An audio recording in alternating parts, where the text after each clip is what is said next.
Bonjour, je suis le docteur Derdous Chouki, professeur en orthopédie traumatologie à l'université Batna 2, faculté de médecine. Le cas clinique que nous allons vous présenter portera sur la traumatologie du poignet. Il est destiné aux étudiants de la graduation et la postgraduation et à tout praticien. Avant de commencer, je vous invite à analyser diapo par diapo et à prendre tout votre temps de réflexion et répondre pour passer à la diapo suivante. Devant un maçon de 45 ans qui, suite à une chute sur son poignet gauche, il présente comme élément clinique une douleur à toute mobilisation du poignet des doigts, un œdème au niveau du poignet. Nous avons demandé en premier lieu une radiographie du poignet. Regardez bien. Quel est votre diagnostic? Réfléchissez et analysez cette radiographie d'une façon méthodique. On passe à la diapo suivante pour avoir un diagnostic exact. Quelle est là où les radiographies standards qu'il faut demander?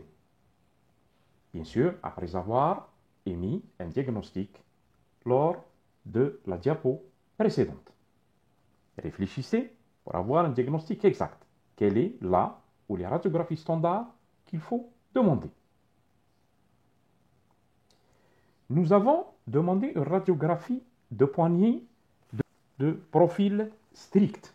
Il faut souligner profil strict, car c'est la seule incidence qui confirme votre diagnostic.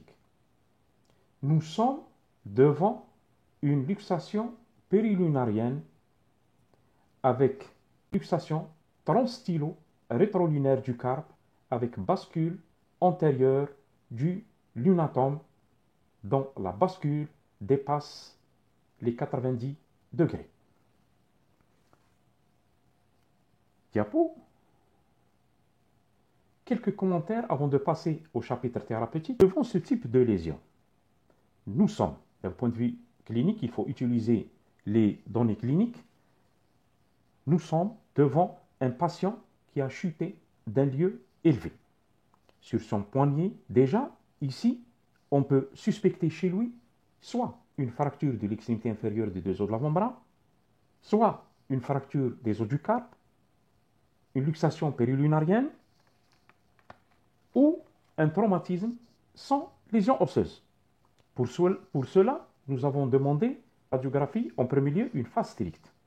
On peut remarquer sur cette face-ci, on fait une analyse méthodique, c'est-à-dire on analyse la radiographie de dehors en dedans, de haut en bas. On est d'emblée frappé par la solution de continuité au niveau de la styloïde radiale. Regardez, celle-ci, elle est fracturée et ascensionnée.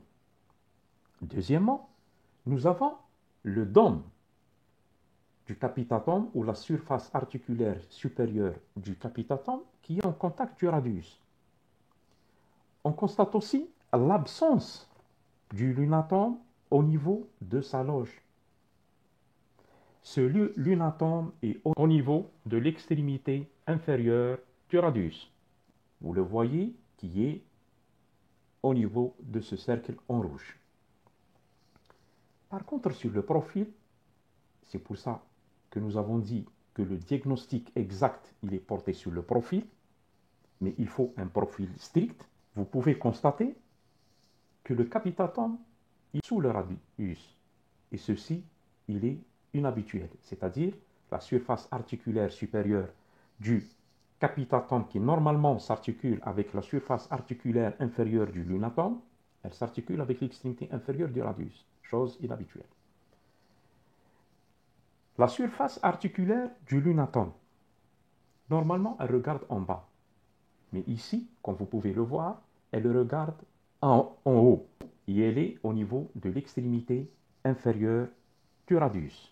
Les os du carpe sont derrière le lunatome. Et celui-ci à basculer en avant à plus de 180 degrés. Donc, après ces deux analyses méthodiques de ces deux radios face et profil, on peut dire qu'on est devant une luxation périlunarienne à type de transtylo rétrolunaire du carpe avec bascule qui est supérieur du lunatome qui est supérieur à 180 degrés. Et on peut la classer selon Wittevot et Allieu en type 2 ou 3, car on ne sait pas encore si le ligament antérieur est rompu ou non. Maintenant, on passe à la conduite thérapeutique. Après cette analyse clinique et radiologique et que le diagnostic est émis, on se pose la question. Quelle est la conduite thérapeutique en urgence pour ce type de lésion? Et on se pose une autre question. Quelle est notre conduite secondaire aussi? Vous réfléchissez. On passe à la diapo suivante. Quelle est, aussi il y a une question après cette analyse et avoir une anapathe exacte, quelle est votre voie d'abord, ou bien que choisissez-vous comme voie d'abord si vous allez opter pour un traitement chirurgical? Diapo. Ce qu'il ne faut pas faire et qui risque d'aggraver nos lésions, c'est d'essayer de tenter une réduction sous anesthésie générale, c'est-à-dire une réduction orthopédique de la luxation en urgence.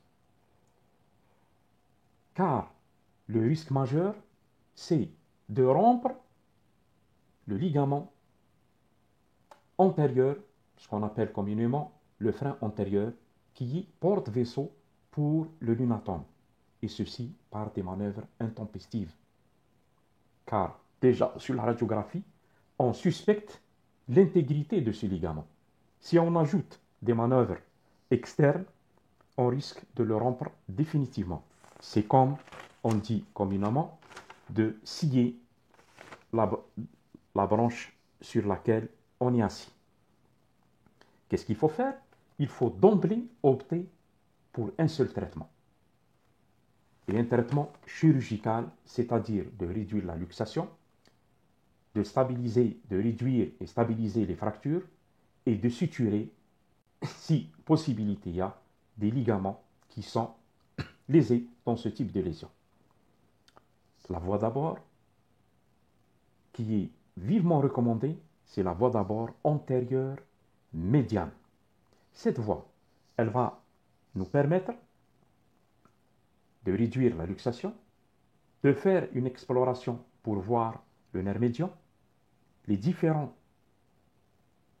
tendons qui passent à ce niveau et avec des manœuvres douces et étudiées, on essaie de placer le séminionnaire dans sa...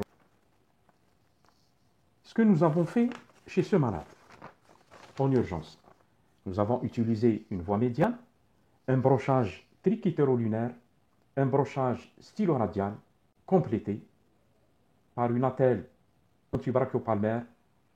À l'ablation du fil, on a confectionné un plâtre pendant 45 jours. Certes, ce montage est loin d'être stable.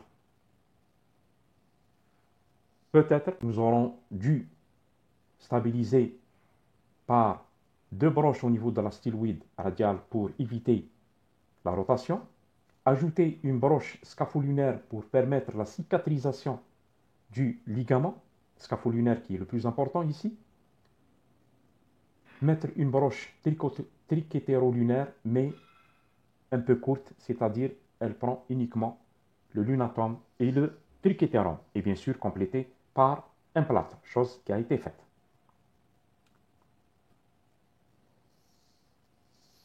Maintenant que notre patient est traité, quelles sont les complications qui peuvent survenir à court et à long terme, mais surtout à long terme? Réfléchissez devant le type de lésion, devant le montage, quelles complications on peut avoir à long terme. C'est des complications qui peuvent être prévisibles. Réfléchissez.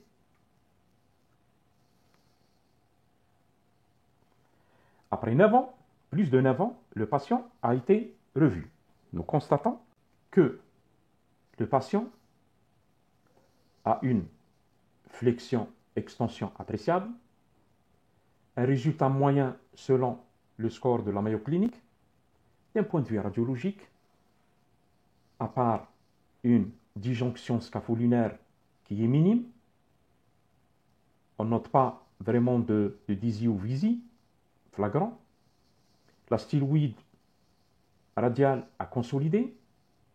Et ce qui nous frappe ici, c'est surtout de ne pas voir une nécrose partielle ou totale du semi-lunaire, malgré le type de lésion et l'embrochage que le malade a subi. En conclusion, nous pouvons dire que c'est une urgence traumatologique, que c'est une lésion exceptionnelle, car un chirurgien peut voir 2 à 3